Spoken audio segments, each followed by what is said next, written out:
Assalamualaikum teman-teman. Saya Tianu Vitasari. Di sini ingin menjelaskan tentang bentuk-bentuk badan usaha yang ada di Indonesia. Sebelum lanjut ke pembahasan tentang bentuk badan Indonesia, apa sih itu perusahaan? Menurut Kamus Besar Bahasa Indonesia, perusahaan adalah kegiatan yang diselenggarakan dengan peralatan atau dengan cara teratur dengan tujuan untuk mencari keuntungan. Namun, perannya sungguh besar.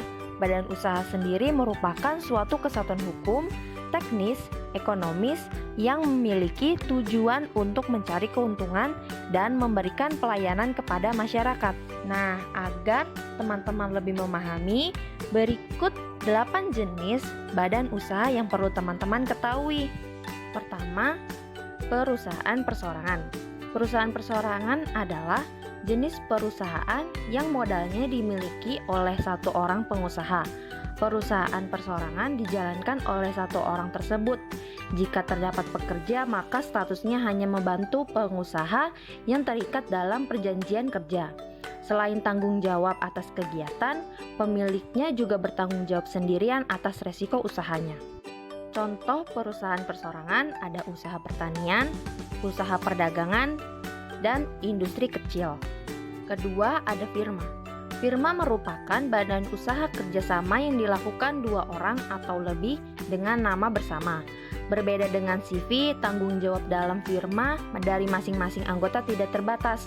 Meskipun ada kesatuan nama dalam usahanya, tetapi firma bukan badan hukum. Contoh dari firma, ada firma Diodora, firma Crocs, dan firma Nike. Ketiga, persekutuan komoditer atau CV.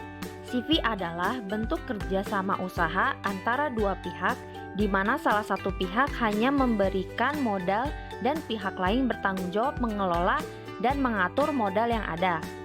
Adapun tanggung jawab pada CV terbatas hanya sebatas modal yang disetorkan saja.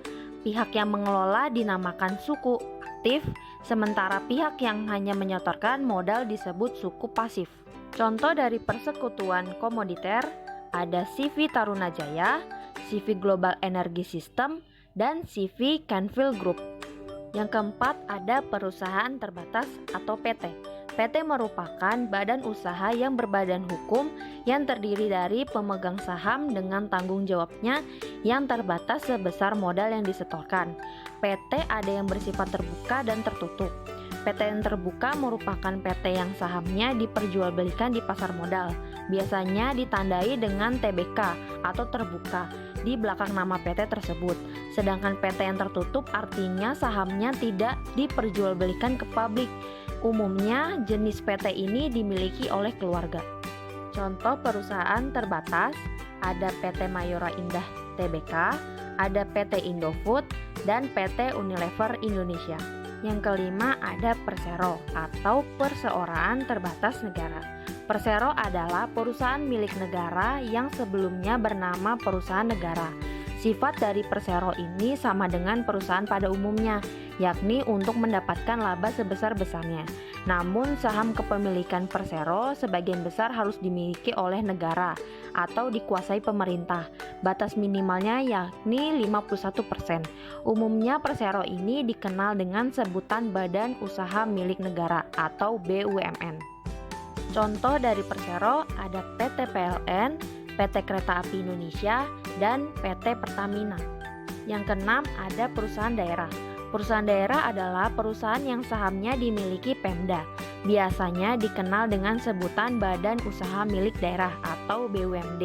Tujuan didirikan perusahaan daerah yaitu mencari keuntungan, di mana keuntungan yang diperoleh akan digunakan untuk membiayai pembangunan daerah tersebut. Contoh dari perusahaan daerah yaitu Perusahaan Daerah Air Minum atau PDAM. Ketujuh ada koperasi.